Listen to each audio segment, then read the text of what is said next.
NPS ಅಲ್ಲಿ ಭಾರಿ ಬದಲಾವಣೆ. NPS ಅಂತಂದ್ರೆ ಏನು? ನ್ಯಾಷನಲ್ ಪೆನ್ಷನ್ ಸಿಸ್ಟಮ್ ಅಥವಾ ನ್ಯಾಷನಲ್ ಪೆನ್ಷನ್ ಸ್ಕೀಮ್ ಅಂತ ಕರೀತಾರೆ. ಟಾಪ್ 5 ಚೇಂಜಸ್ ಆಗಿರೋದನ್ನ ನೀವು ಅರ್ಥ ಮಾಡ್ಕೊಳ್ಳೇಬೇಕು. ಈ ನ್ಯಾಷನಲ್ ಪೆನ್ಷನ್ ಸ್ಕೀಮ್ ಅನ್ನೋದು ತುಂಬಾ ಇಂಪಾರ್ಟೆಂಟ್. ನಮ್ಮಲ್ಲಿ ಎಷ್ಟೋ ಜನ ಇದನ್ನ ಮಾಡ್ಸೇ ಇರಲ್ಲ. 60 ವರ್ಷ ಆದ್ಮೇಲೆ ನಾವು ಬೇರೆಯವ್ರ ಹತ್ರ ಕೈ ಚಾಚೋದ್ ತಪ್ಪುತ್ತೆ, ಹಾಗೆ ಮಕ್ಳ ಹತ್ರ ಹೋಗ್ಬಿಟ್ಟು ನಮ್ಗೆ ದುಡ್ಡು ಕೊಡು ಅಂತ ಕೇಳೋದ್ ತಪ್ಪುತ್ತೆ. ಎಷ್ಟೋ ಜನ ಪೇರೆಂಟ್ಸ್ ನ ಸಾಕಕ್ಕಾಗದೆ ವೃದ್ಧಾಶ್ರಮದಲ್ಲಿ ಬಿಡೋದನ್ನ ನಾವೇ ನೋಡ್ತಿದೀವಿ. ಹೀಗಿರ್ಬೇಕಾದ್ರೆ ನಮ್ಗೆ ಕೈಕಾಲ್ ಗಟ್ಟಿಯಾಗಿದೆ, ನಾವು ಕೆಲಸ ಮಾಡೋದಕ್ಕೆ ಇನ್ನೂ ಆರಾಮಾಗಿದ್ದೀವಿ ಅನ್ನೋಷ್ಟರಲ್ಲೇನೆ ನಮ್ಗೋಸ್ಕರ ನಾವು ಸೇವಿಂಗ್ಸ್ ನಮ್ಮ ಫ್ಯೂಚರ್ಗೆ ಮಾಡ್ಕೊಳ್ಳೇಬೇಕಾಗತ್ತೆ. ಹಾಗಿದ್ರೆ NPS ಅಲ್ಲಿ ಆಗಿರುವಂತಹ ಭಾರಿ ಬದಲಾವಣೆ ಏನಾದ್ರೂ ಏನು ಅನ್ನೋದನ್ನ ನೀವು ಕುತೂಹಲದಿಂದ ತಿಳ್ಕೊಳ್ಬೇಕು ಅಂತ ಕಾಯ್ತಿದ್ರೆ ಖಂಡಿತವಾಗ್ಲೂ ನಾನು ಈ ವಿಡಿಯೋ ಅಲ್ಲಿ ಕಂಪ್ಲೀಟ್ ಆಗಿ ತಿಳಿಸ್ಕೊಡ್ತೀನಿ. ಮುಂಚೆ ಎಲ್ಲ ಒಂದ್ ಕಾಲ ಇತ್ತು, ಕೇವಲ ಗೌರ್ಮೆಂಟ್ ಎಂಪ್ಲಾಯೀಸ್ ಮಾತ್ರ ನ್ಯಾಷನಲ್ ಪೆನ್ಷನ್ ಸ್ಕೀಮ್ ನ ಮಾಡ್ಕೊಳ್ಬೇಕು, ಮತ್ತಿನ್ಯಾರು ಕೂಡ ಅದಕ್ಕೆ ಅರ್ಜಿನ ಸಲ್ಲಿಸೋ ಹಾಗಿಲ್ಲ ಅಂತ. ಆದ್ರೆ ಕಾಲ ಬದಲಾಗ್ತಾ ಇದ್ದ ಹಾಗೆ ಪ್ರತಿಯೊಬ್ಬರು ಕೂಡ ಈಗ ನ್ಯಾಷನಲ್ ಪೆನ್ಷನ್ ಸ್ಕೀಮ್ಗೆ ನಮ್ಮ ಖಾತೆನ ಓಪನ್ ಮಾಡ್ಕೊಳ್ಬಹುದು. ಮುಂಚೆ ಕೇವಲ ಗೌರ್ಮೆಂಟ್ ಎಂಪ್ಲಾಯೀಸ್ಗೆ ಮಾತ್ರ ಅಪ್ಲಿಕೇಬಲ್ ಆಗಿತ್ತು, ಹಾಗೆ ಆನ್ಯುಟಿಲಿ ಕೇವಲ 60% ಮಾತ್ರ ಸಿಕ್ತಿತ್ತು. ಜೊತೆಗೆ ಮ್ಯಾಕ್ಸಿಮಮ್ ಏಜ್ ಲಿಮಿಟ್ ಬಂದು 60 ಇಯರ್ಸ್ ಮಾತ್ರ ಇತ್ತು. ಹಾಗೆ ಆಫ್ಲೈನ್ ಅಲ್ಲಿ ನೀವು ಹೋಗಿ ನಿಮ್ಮ NPS ಖಾತಾನ ಓಪನ್ ಮಾಡಬೇಕಾಗಿತ್ತು. ಯಾವ್ದಾದ್ರು ಬ್ಯಾಂಕ್ ಆಗಿರ್ಬೋದು ಅಥವಾ ಪೋಸ್ಟ್ ಆಫೀಸ್ ಆಗಿರ್ಬೋದು, ಈ ತರ ಒಂದು ಸೆಂಟರ್ಸ್ ಗಳಿಗೆ ಹೋಗಿ ನಿಮ್ಮ NPS ಅಕೌಂಟ್ ನ ಓಪನ್ ಮಾಡಬೇಕಾಗಿತ್ತು. ಆದ್ರೆ ಈಗ ಪ್ರತಿಯೊಂದನ್ನು ಕೂಡ ಆನ್ಲೈನ್ ಆಗಿದೆ. ನೀವು ಕೂತಿರೋ ಜಾಗದಲ್ಲೇ ನಿಮ್ಮ ಅಕೌಂಟ್ ನ ಕೂಡ ಓಪನ್ ಮಾಡ್ಕೊಳ್ಬಹುದು. ಹಾಗಿದ್ರೆ NPS ಅಲ್ಲಿ ಆಗಿರುವಂತಹ ಆ ಭಾರಿ ಬದಲಾವಣೆ ಏನು? NPS ಅಕೌಂಟ್ ನ ನೀವು ಹೇಗೆ ಓಪನ್ ಮಾಡ್ಕೊಳ್ಬಹುದು, ಹೇಗೆ ಇನ್ವೆಸ್ಟ್ ಮಾಡ್ಬೋದು, ಹಾಗೆ ಇಲ್ಲಿ ಮಿನಿಮಮ್ ಇನ್ವೆಸ್ಟ್ಮೆಂಟ್ ಏನು, ಪ್ರತಿಯೊಂದನ್ನು ಕೂಡ ಪಿನ್ ಟು ಪಿನ್ ನಾನು ನಿಮಗೆ ಈ ವಿಡಿಯೋಲಿ ತಿಳಿಸ್ಕೊಡ್ತೀನಿ. ವಿಡಿಯೋನ ಕೊನೆ ತನಕ ನೋಡಿ. ಹಾಗೆ ಚಾನಲ್ಗೆ ಸಬ್ಸ್ಕ್ರೈಬ್ ಮಾಡ್ಕೊಂಡಿಲ್ಲ ಅಂತಂದ್ರೆ ಈಗಲೇ ಸಬ್ಸ್ಕ್ರೈಬ್ ಮಾಡ್ಕೊಳ್ಳಿ. ನಾನು ನಿಮ್ಮ Chandana Gowda, welcome to Freedom Money Kannada. ಸ್ನೇಹಿತರೆ, ನಾನು ನಿಮ್ಗೆ ಆಗ್ಲೇ ಹೇಳಿದೆ, ಮುಂಚೆ ಕೇವಲ ಗೌರ್ಮೆಂಟ್ ಎಂಪ್ಲಾಯಿಗಳು ಮಾತ್ರ ಇಲ್ಲಿ ಅಕೌಂಟ್ ನ ಓಪನ್ ಮಾಡ್ಕೊಳ್ಬೇಕಾಗಿತ್ತು.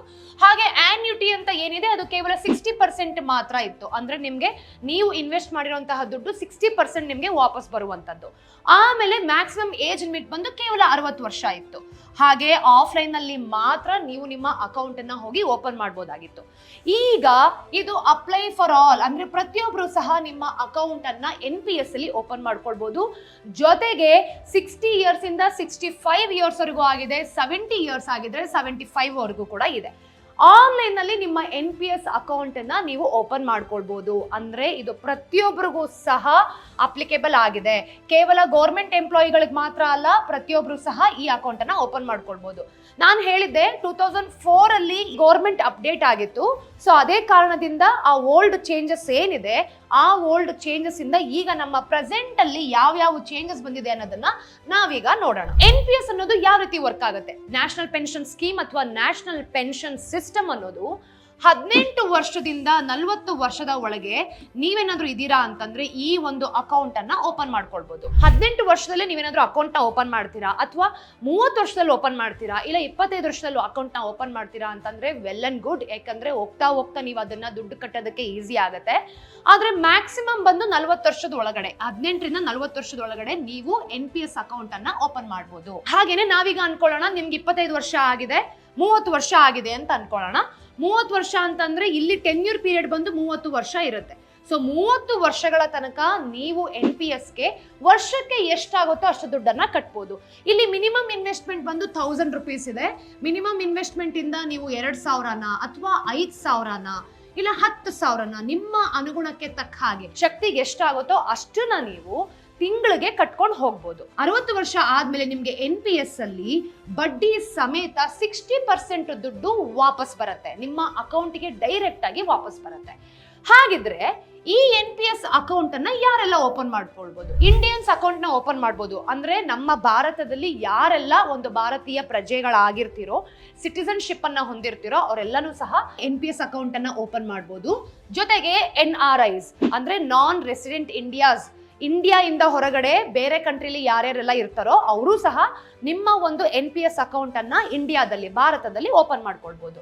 ಜೊತೆಗೆ ನಿಮ್ಮ ಏಜ್ ಲಿಮಿಟ್ 18 to 70 ಅಂತ ಇದೆ. ಅಂದ್ರೆ 18 to 40 ಒಳಗಡೆ ನೀವಿದ್ರಿ ಅಂತಂದ್ರೆ ಅಕೌಂಟ್ ಅನ್ನ ಓಪನ್ ಮಾಡೋದ್ರಿಂದ ಅಟ್ಲೀಸ್ಟ್ ನಿಮ್ಗೆ next 20 to 30 years tenure period ಸಿಗುತ್ತೆ. 20 to 30 ಇಯರ್ಸ್ ಟೆನ್ಯೂರ್ ಪೀರಿಯಡ್ ಸಿಗೋದ್ರಿಂದ ಪ್ರತಿ ತಿಂಗಳು ನೀವು ದುಡ್ಡನ್ನ ಪೇ ಮಾಡ್ಕೊಳ್ತಾ ಹೋಗ್ತಿದ್ದೀರಾ ಅಂತಂದ್ರೆ 60 ವರ್ಷ ಆದ್ಮೇಲೆ ನೀವು NPS ದುಡ್ಡನ್ನ ತಗೊಳ್ಳೋದ್ರಿಂದ ಮನೆ ಕಟ್ಟೋದಕ್ಕೋ ಇಲ್ಲ ಮಕ್ಳಿಗೆ ಹೆಲ್ಪ್ ಮಾಡೋದಕ್ಕೋ ಇಲ್ಲ ನಿಮ್ ಹೆಸರಲ್ಲೇ ಆ ದುಡ್ಡನ್ನ ಇನ್ವೆಸ್ಟ್ ಮಾಡ್ಕೊಳ್ಳೋದಕ್ಕೋ ಒಂದು ಭಾರಿ ಹೆಲ್ಪ್ ಆಗತ್ತೆ. NPS ಅಕೌಂಟ್ ನೀವೇನಾದ್ರೂ ಖಾತೆನ ಓಪನ್ ಮಾಡಿದೀರಾ ಅಂತಂದ್ರೆ ಮಂತ್ಲಿ ನೀವು ದುಡ್ಡನ್ನ ಕಟ್ಬೋದು, ಜೊತೆಗೆ ಕ್ವಾರ್ಟರ್ಲಿ 3 ತಿಂಗಳಿಗೆ ಒಂದ್ಸಲಿ ದುಡ್ಡನ್ನ ಕಟ್ಬೋದು, ಹಾಫ್ ಇಯರ್ಲಿ 6 ತಿಂಗಳಿಗೆ ಒಂದ್ಸತಿ, ಇಯರ್ಲಿ ವರ್ಷಕ್ಕೆ ಒಂದ್ಸತಿ. ಸೊ ನಿಮ್ಗೆ ಯಾವ್ದೇ ರೀತಿ ಕಂಡೀಷನ್ಸ್ ಇಲ್ಲ, ನೀವು ಹೀಗ್ ಕಟ್ಬೇಕು ಹಾಗೆ ಕಟ್ಬೇಕು ಅನ್ನೋದು. ನಿಮಗೆ ದುಡ್ಡು ಬರ್ತಿದೆ, ನನ್ನ ಹತ್ರ 1000 ರೂಪೀಸ್ ಇದೆ ಅಥವಾ 2000 ಇದೆ ಇಲ್ಲ 5000 ಇದೆ ಅಂದ್ರೂ ಕೂಡ ನೀವು NPS ಅಕೌಂಟ್ ಅಲ್ಲಿ ನಿಮ್ಮ ದುಡ್ಡನ್ನ ಕಟ್ಬಹುದು. ನಾನ್ ನಿಮ್ಗೆ ಹೇಳಿದ್ದೆ, ನಿಮ್ಗೆ 30 ವರ್ಷ ಆಗಿದೆ ಅಂತ ಇಟ್ಕೊಳ್ಳಿ, ನಿಮ್ಗೆ ಟೆನ್ಯೂರ್ ಪೀರಿಯಡ್ ಬಂದು 30 ವರ್ಷ ಇರುತ್ತೆ. 60 ಇಯರ್ಸ್ ಅಂದ್ರೆ ಈ 30 ವರ್ಷದಿಂದ ನೆಕ್ಸ್ಟ್ 30 ವರ್ಷದವರೆಗೂ ಕೂಡ ನೀವು NPS ಅಕೌಂಟ್ ಅಲ್ಲಿ ಎವ್ರಿ ಮಂತ್ ಅಥವಾ ಇಯರ್ಲಿ ಒನ್ಸ್ ನಿಮ್ಮ ಖಾತೆಯಲ್ಲಿ ದುಡ್ಡನ್ನ ಕಟ್ತಾ ಹೋಗ್ತಿರ್ತೀರಾ. ಅದು ನಿಮ್ಮ ಫ್ಯೂಚರ್ಗೆನೆ ಸೇವಿಂಗ್ಸ್ ಆಗುತ್ತೆ. ಮಿನಿಮಮ್ ಬ್ಯಾಲೆನ್ಸ್ 1000 ರೂಪೀಸ್ ಇಂದ ನಿಮ್ಗೆ ಎಷ್ಟಾಗುತ್ತೋ ಅಷ್ಟು ಕೂಡ ನೀವು ಕಟ್ಬೋದು. 10,000 ವರೆಗೂ ಕೂಡ ಕಟ್ಟೋರಿದ್ದಾರೆ, ಸ್ವಲ್ಪ ಜನ 1 ಲಕ್ಷ ಹಾಕೋರು ಇದ್ದಾರೆ. ನಿಮ್ಮ ಶಕ್ತಿಗೆ ತಕ್ಕ ಹಾಗೆ ನೀವು ಕಟ್ಬೋದು. ಹಾಗಿದ್ರೆ NPS ಕ್ಯಾಲ್ಕುಲೇಟರ್ನ ಪ್ರಾಕ್ಟಿಕಲ್ ಆಗಿ ನಾನು ನಿಮಗೆ ತೋರಿಸ್ತೀನಿ. ನೀವೇನಾದ್ರೂ ಇನ್ವೆಸ್ಟ್ ಮಾಡಬೇಕು ಅನ್ಕೊಂಡಿದ್ರೆ ಇದು ಯಾವ ರೀತಿ ವರ್ಕ್ ಆಗುತ್ತೆ ಅಂತ. ಗೂಗಲ್ಗೆ ಹೋಗಿ ಇಲ್ಲಿ NPS ಕ್ಯಾಲ್ಕುಲೇಟರ್ ಅಂತ ಟೈಪ್ ಮಾಡಿ, ನಿಮ್ಗೆ ಇಲ್ಲೇ ಸಿಕ್ಕುತ್ತೆ ನೋಡಿ. ನೋಡಿ, ಮೊದಲನೇದು ನಿಮ್ಗೆ ಇಲ್ಲಿ ಕಾಣ್ತಿದ್ಯಾ, ಗ್ರೋ ಅಲ್ಲಿದೆ, ET ಮನಿಯಲ್ಲಿದೆ. ನೀವು ಯಾವ ಒಂದು ವೆಬ್ಸೈಟ್ ಹೋದ್ರೂ ಸಹ NPS ಕ್ಯಾಲ್ಕುಲೇಷನ್ ಹೇಗಾಗುತ್ತೆ ಅನ್ನೋದನ್ನ ಕ್ಲಿಯರ್ ಆಗಿ ನೀವು ನೋಡ್ಬೋದು. ಸೊ ET ಮನಿಗೆ ಹೋಗೋಣ. ನೋಡಿ, ಇಲ್ಲಿ ನಿಮಗೆ ಕಾಣ್ತದೆ NPS ಕ್ಯಾಲ್ಕುಲೇಟರ್. ಇದರಲ್ಲಿ ಮೆಚುರಿಟಿ ವ್ಯಾಲ್ಯೂ, ಅಚೀವ್ ಅ ಗೋಲ್. ಇವಾಗ ನಾನೇನಾದ್ರೂ ಇನ್ವೆಸ್ಟ್ ಮಾಡಬೇಕು ಅನ್ಕೊಂಡಿದೀನಿ ಅಂದ್ರೆ ನನ್ನ ಕರೆಂಟ್ ಏಜ್ ಏನು, ಸೊ ಯಾವ ರೀತಿ ಇದನ್ನ ಕ್ಯಾಲ್ಕುಲೇಟ್ ಮಾಡ್ಬೋದು ಅನ್ನೋದೆಲ್ಲ ಇದೆ. ಅಕಾರ್ಡಿಂಗ್ ಟು NPS ನಾನೇನಾದ್ರೂ ಇನ್ವೆಸ್ಟ್ ಮಾಡಬೇಕು ಅನ್ಕೊಂಡಿದೀನಿ ಅಂತಂದ್ರೆ 18 ವರ್ಷದಿಂದ 40 ವರ್ಷದೊಳಗೂ ನನ್ನ ಇನ್ವೆಸ್ಟ್ಮೆಂಟ್ ಪ್ಲಾನ್ಗಳನ್ನ ಮಾಡ್ಕೊಳ್ಬಹುದು. ನಿಮಗೆ ದುಡ್ಡು ಸಿಗೋದು 60 ವರ್ಷದ ಮೇಲೆ, ಅಂದ್ರೆ ನಿಮಗೆ 60 ವರ್ಷ ಆದ್ಮೇಲೆ ದುಡ್ಡು ಸಿಗತ್ತೆ. ಆದ್ರೆ NPS ಅಲ್ಲಿ ನಾನೇನಾದ್ರೂ ಇನ್ವೆಸ್ಟ್ ಮಾಡ್ತಿದ್ದೀನಿ ಅಂತಂದ್ರೆ ಇಲ್ಲ ಅವ್ರಿಗೆ 18 ವರ್ಷ ಆಗಿರ್ಬೇಕು ಇಲ್ಲ 40 ವರ್ಷದ ಒಳಗಡೆ ಇಲ್ಲಿ ನೀವು ನಿಮ್ಮ ಖಾತೆನ ಓಪನ್ ಮಾಡಿ NPS ಅಲ್ಲಿ ಇನ್ವೆಸ್ಟ್ ಮಾಡ್ಬೋದು. ಸೊ ಇನ್ವೆಸ್ಟ್ಮೆಂಟ್ ಸ್ಟ್ರಾಟಜಿ, ಪ್ರತಿ ತಿಂಗಳು 5,000 ಇನ್ವೆಸ್ಟ್ಮೆಂಟ್ ಮಾಡ್ತಿದ್ದೀನಿ, ನನ್ನ ಏಜ್ ಬಂದು ಇವಾಗ 18 ವರ್ಷ. ಹಾಗಿದ್ರೆ ಯಾವ ರೀತಿ ನನಗೆ ರಿಟರ್ನ್ಸ್ ಬರುತ್ತೆ ಅನ್ನೋದನ್ನ ನಾವೀಗ ನೋಡೋಣ. ಕ್ಯಾಲ್ಕುಲೇಟ್. ಈಗ ನಾನು ಪರ್ ಮಂತ್ ಇನ್ವೆಸ್ಟ್ಮೆಂಟ್ 5,000 ಹಾಕ್ತಿದ್ದೀನಿ ಅನ್ಕೊಳ್ಳೋಣ, ಆಯ್ತಾ. 5,000 ಇನ್ವೆಸ್ಟ್ ಮಾಡ್ತಿದ್ದೀನಿ, ನನ್ನ ಏಜ್ ಬಂದು 18 ವರ್ಷ. Okay, expected return on investment 8% ಅಂತ ಹಾಕಿದ್ದಾರೆ. Percentage of annuity purchase 40%, expected return of annuity 6%. ಹಾಗಿದ್ರೆ ನನಗೆ ನೋಡಿ ಇಲ್ಲೇ ಕಾಣಿಸ್ತಿದೆ ಅಲ್ವಾ ಇನ್ವೆಸ್ಟೆಡ್ ಅಮೌಂಟ್. ಸೊ ನನಗೆ 18 ವರ್ಷ ಇದೆ ಅಂತಂದ್ರೆ 60 ವರ್ಷದೊಳಗಡೆ ನಾನು ಈ ಸ್ಕೀಮಲ್ಲಿ ಎಷ್ಟು ಇನ್ವೆಸ್ಟ್ಮೆಂಟ್ ಮಾಡಿದ್ದೀನಿ, ಆಲ್ಮೋಸ್ಟ್ 25,20,000 ಇನ್ವೆಸ್ಟ್ಮೆಂಟ್ ಮಾಡಿದ್ದೀನಿ. ನೋಡಿ, ನನಗೆ ಬರ್ತಿರುವಂತಹ ಪೆನ್ಷನ್ ವೆಲ್ತ್ ಬಂದು 2,39,820 ರೂಪಾಯಿ ಸಿಗತ್ತೆ. ಜೊತೆಗೆ ನನಗೆ ಲಂಸಮ್ ಅಮೌಂಟ್ ಎಷ್ಟು ಸಿಗತ್ತೆ ನಾನು ನಿಮಗೆ ಆಲ್ರೆಡಿ ವಿಡಿಯೋಲಿ ತಿಳಿಸಿದ್ದೆ. 60% ನಮಗೆ ಲಂಸಮ್ ಆಗಿ ಕೊಡ್ತಾರೆ. ಹಾಗೆ ನಮಗೆ ಮಂತ್ಲಿ ಪೆನ್ಷನ್ ಏನಿರುತ್ತೆ ಅದು ಕೂಡ ಬರುತ್ತೆ 40% ಅಲ್ಲಿ 0 ಆಗೋವರೆಗೂ ಅಂತ. ಸೊ ಲಂಸಮ್ ಅಮೌಂಟ್ ಬಂದು 1,24,43,892 ರೂಪಾಯಿ ಸಿಗತ್ತೆ.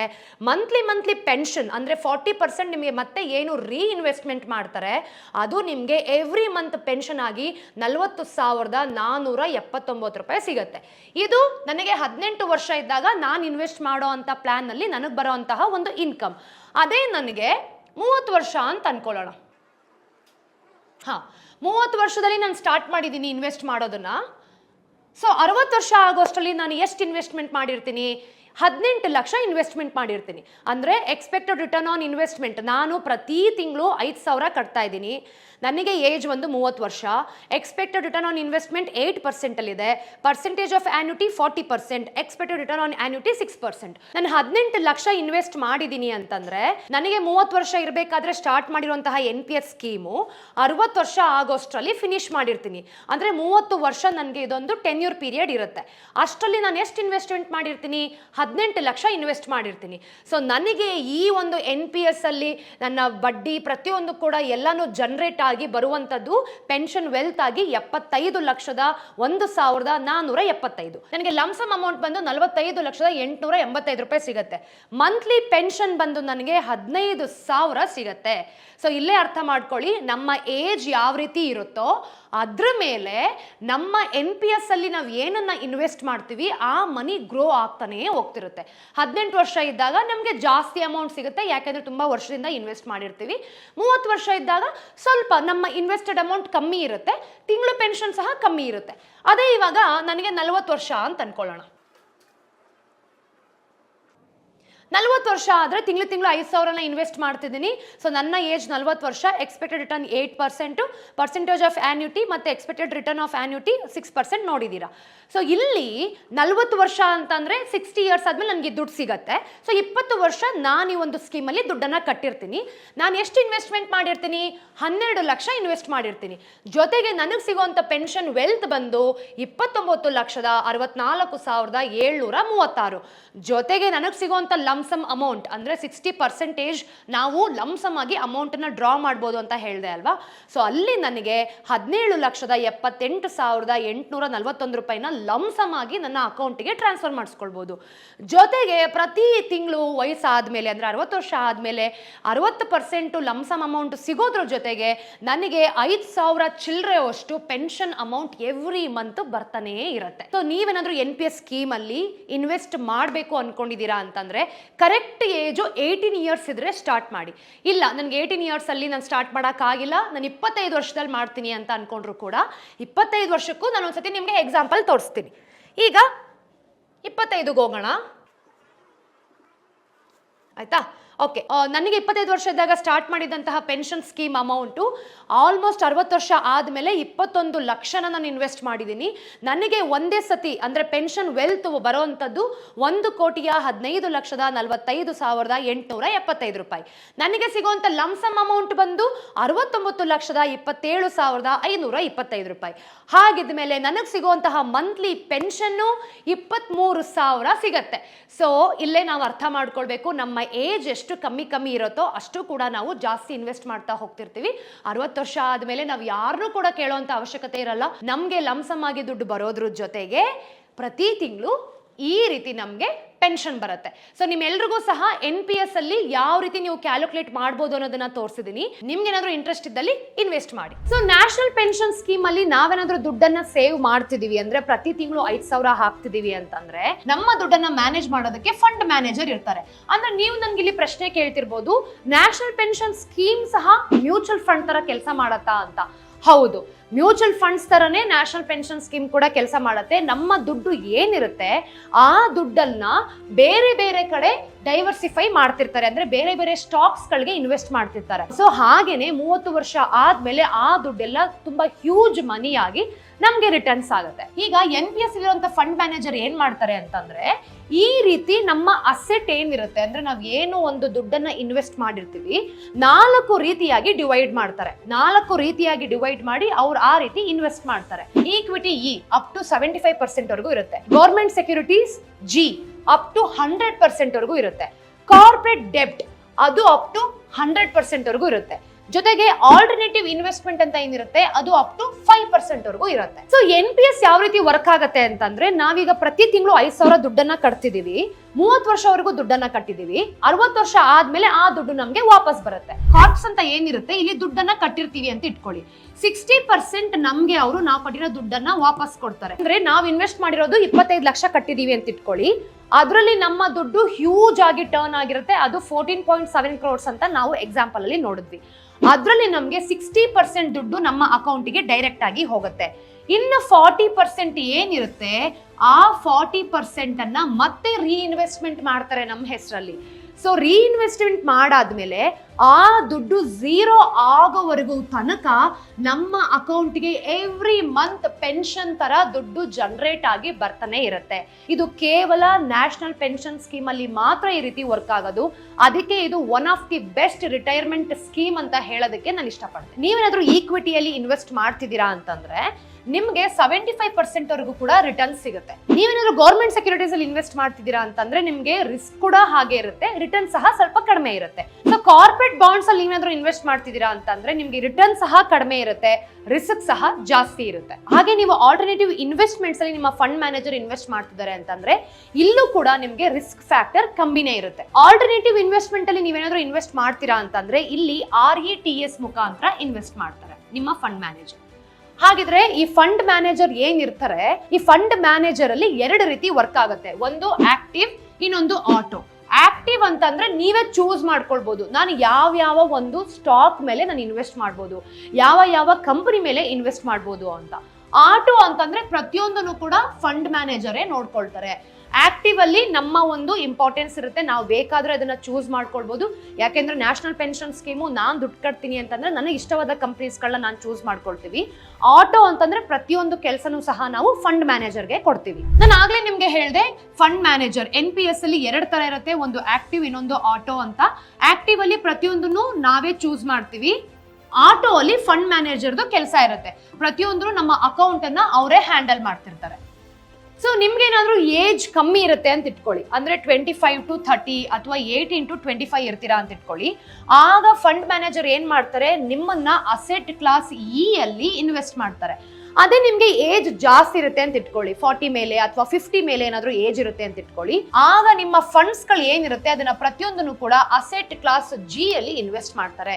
ಅಂದ್ರೆ ಫಂಡ್ ಮ್ಯಾನೇಜರ್ ಪ್ರತಿಯೊಂದನ್ನು ಕೂಡ ಡೈವರ್ಸಿಫೈ ಮಾಡಿ ಯಾವ್ದು ರಿಸ್ಕ್ ಫ್ಯಾಕ್ಟರ್ ಇರುತ್ತೆ, ಯಾವ್ದು ರಿಸ್ಕ್ ಫ್ಯಾಕ್ಟರ್ ಇರಲ್ಲ, ಯಾವ ಕಂಪನಿನ ನಾನು ಅನಲೈಸ್ ಮಾಡಿ ಇನ್ವೆಸ್ಟ್ ಮಾಡ್ಬೋದು ಅಂತ ನಿಮ್ಮ ಒಂದು ಪೋರ್ಟ್ಫೋಲಿಯೋಸ್ ನ ಅವರೇ ಹ್ಯಾಂಡಲ್ ಮಾಡ್ತಾರೆ. ಸೊ ಯೂಶಲಿ ಏನಾಗುತ್ತೆ ಅಂತಂದ್ರೆ ನಾವು ಎವ್ರಿ ಮಂತ್ ನಮ್ಮ ದುಡ್ಡನ್ನ NPS ಅಲ್ಲಿ ಕಟ್ತಿದೀವಿ ಅಂತಂದ್ರೆ ಆ ದುಡ್ಡನ್ನ ಅವರು ಇನ್ನೊಂದು ಕಡೆ ಇನ್ವೆಸ್ಟ್ ಮಾಡ್ತಾರೆ.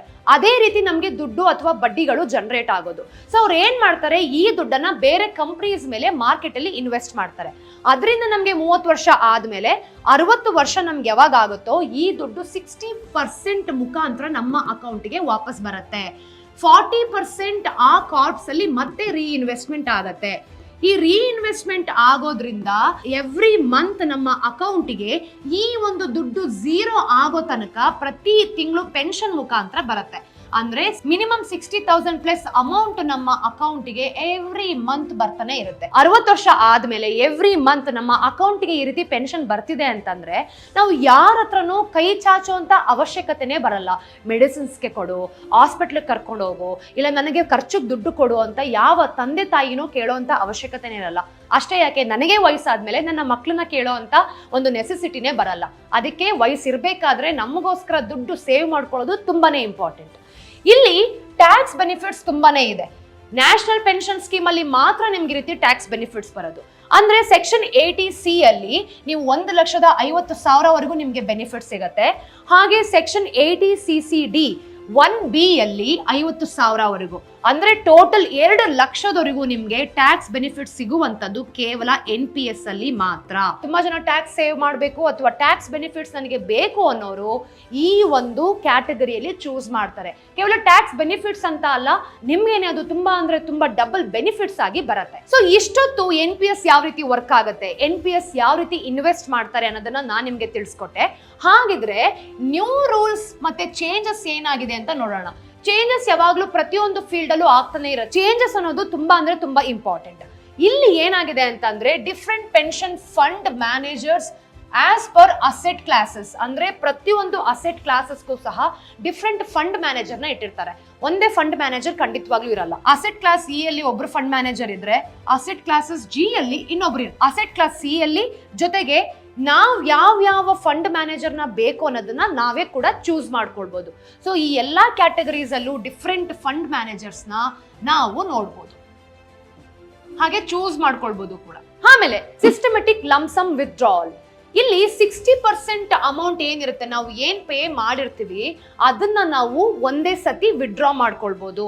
ನಾವೇನಾದ್ರೂ ಒಂದು ಬ್ಯಾಂಕ್ ನ ಕೊಟ್ಟಿರ್ತೀವಿ, ಆ ರಿಜಿಸ್ಟರ್ಡ್ ಬ್ಯಾಂಕ್ಗೆ ಹೋಗಿ ನಾವು ಫಾರ್ಮ್ ಅನ್ನ ಫಿಲ್ ಮಾಡಾದ್ಮೇಲೆ ನಾವು ಕಟ್ಟಿರೋ ದುಡ್ಡು ಏನಿರುತ್ತೆ 60% ನಾವು ಲಂಸಮ್ ಆಗಿ ವಿಡ್ರಾ ಮಾಡ್ಕೊಳ್ಬಹುದು. ಸೊ ಮತ್ತೆ ನಾವಿಲ್ಲಿ ಅರ್ಥ ಮಾಡ್ಕೊಳ್ಬೇಕಾಗಿರೋದು ಏನು ಅಂತಂದ್ರೆ, ಇಲ್ಲೂ ಕೂಡ ಕಾರ್ಪ್ಸ್ ವರ್ಕ್ ಆಗುತ್ತೆ. 60% ನಿಮ್ಮ ಬ್ಯಾಂಕ್ ಅಕೌಂಟ್ಗೆ ಡೈರೆಕ್ಟ್ ಆಗಿ ಸೆಂಡ್ ಮಾಡ್ತಾರೆ, ಹಾಗೇನೆ 40% ರೀಇನ್ವೆಸ್ಟ್ಮೆಂಟ್ ಆಗುತ್ತೆ. 60% ನಮ್ಮ ಅಕೌಂಟ್ಗೆ ಹ್ಯೂಜ್ ದುಡ್ಡು ಬರುತ್ತೆ, ಜೊತೆಗೆ ಎವ್ರಿ ಮಂತ್ ಪೆನ್ಷನ್ ಬರ್ತಾನೆ ಇರುತ್ತೆ. ಸೊ ಈ 40% ನಮ್ಮ ಹೆಸರಲ್ಲೇ ಬೇರೆ ಕಡೆ ರೀಇನ್ವೆಸ್ಟ್ಮೆಂಟ್ ಆಗುತ್ತೆ. ಹಾಗೇನೆ ಮ್ಯಾಂಡೇಟರಿ ಪೆನ್ನಿ ಡ್ರಾಪ್ ವೆರಿಫಿಕೇಶನ್. ನಾವೇನಾದ್ರೂ ಒಂದು ಬ್ಯಾಂಕ್ ಅಕೌಂಟ್ ನ ಕೊಟ್ಟಿರ್ತೀವಿ, ICICI ಆಗಿರ್ಬೋದು ಅಥವಾ HDFC ಆಗಿರ್ಬೋದು, ಸ್ಟೇಟ್ ಬ್ಯಾಂಕ್ ಆಫ್ ಇಂಡಿಯಾ ಆಗಿರ್ಬೋದು. ಇದು ಯಾವ್ದಾದ್ರು ಬ್ಯಾಂಕ್ ಅಕೌಂಟ್ ನ ಕೊಟ್ಟಿದೀವಿ ಅಂತಂದ್ರೆ ಇಮಿಡಿಯೇಟ್ ಆಗಿ ₹1 ನಮ್ಮ ಬ್ಯಾಂಕ್ ಅಕೌಂಟ್ಗೆ ಕಳಿಸೋದ್ರ ಮುಖಾಂತರ ಈ ಪೆನ್ನಿ ಡ್ರಾಪ್ ವೆರಿಫಿಕೇಶನ್ ನ ಮಾಡ್ತಾರೆ. ಇದೇ ರಿಜಿಸ್ಟರ್ಡ್ ಅಕೌಂಟ್ ಅಂತ ನೋಡ್ಕೊಳ್ಳೋದ್ರ ಮುಖಾಂತರ ಈ ಪೆನ್ನಿ ಡ್ರಾಪ್ ವೆರಿಫಿಕೇಶನ್ ತುಂಬಾ ಅಂದ್ರೆ ತುಂಬಾ ಇಂಪಾರ್ಟೆಂಟ್. ಅದಕ್ಕೆ ಅದು ಮ್ಯಾಂಡೇಟರಿ ಆಗಿ ಚೇಂಜ್ ಆಗಿರುವಂತದ್ದು. ಹಾಗೇನೆ ವಿಡ್ರಾವಲ್ ರೂಲ್ಸ್, ಯಾವ ರೀತಿ ನೀವು ವಿಡ್ರಾ ಮಾಡ್ಕೊಳ್ಬೇಕು ಅನ್ನೋದನ್ನು ಕೂಡ ಚೇಂಜ್ ಮಾಡಿದ್ದಾರೆ.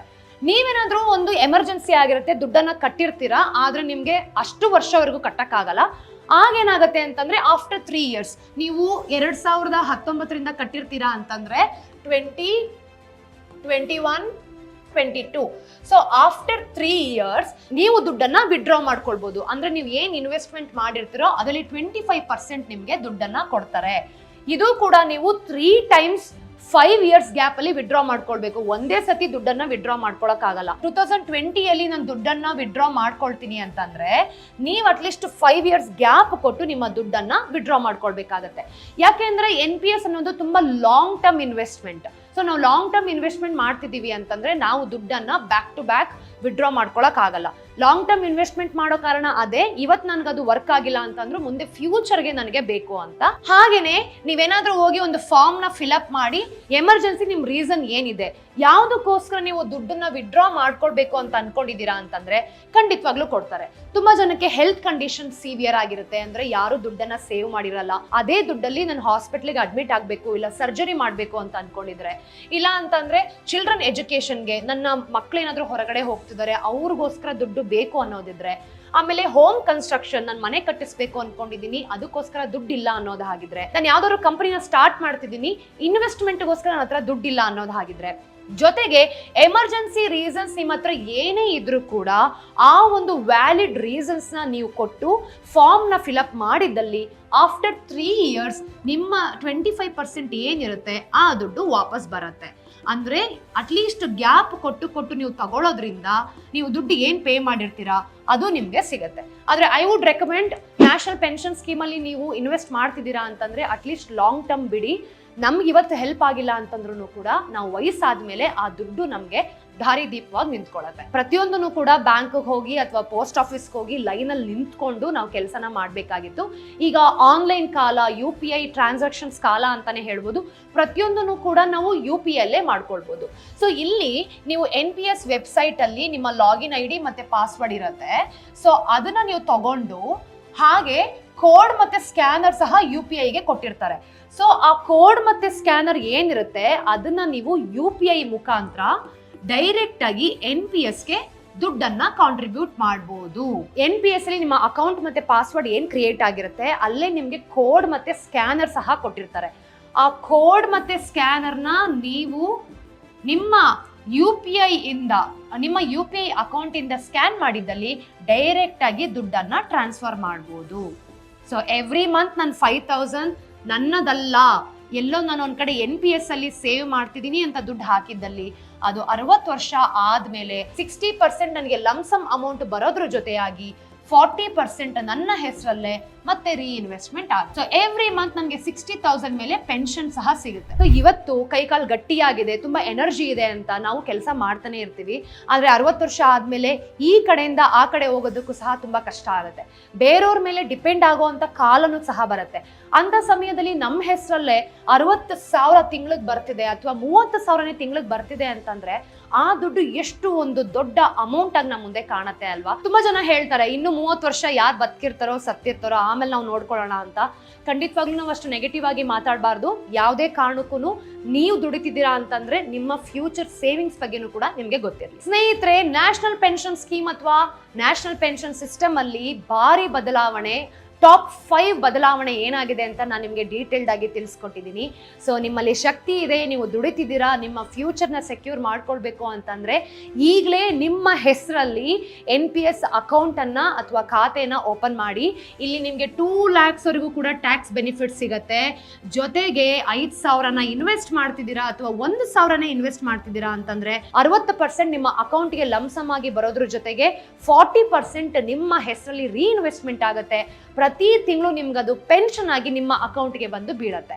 ಸೊ ನಿಮಗೆ ಪದೇ ಪದೇ ಅದೇ ಹೇಳ್ತಿರೋದು, ನಿಮ್ಮ ಹೆಸರಲ್ಲಿ ಸೇವಿಂಗ್ಸ್ ಮಾಡ್ಕೊಳ್ಳೋದು ಹಾಗೆ ಫ್ಯೂಚರ್ನ ಸೆಕ್ಯೂರ್ ಮಾಡ್ಕೊಳ್ಳೋದು ನಾವು ನಮಗೋಸ್ಕರ ಮಾಡುವಂತಹ ಬೆಸ್ಟ್ ಫೈನಾನ್ಷಿಯಲ್ ಪ್ಲಾನಿಂಗ್ ಅಂತ ಹೇಳೋದಕ್ಕೆ ಇಷ್ಟಪಡ್ತೀನಿ.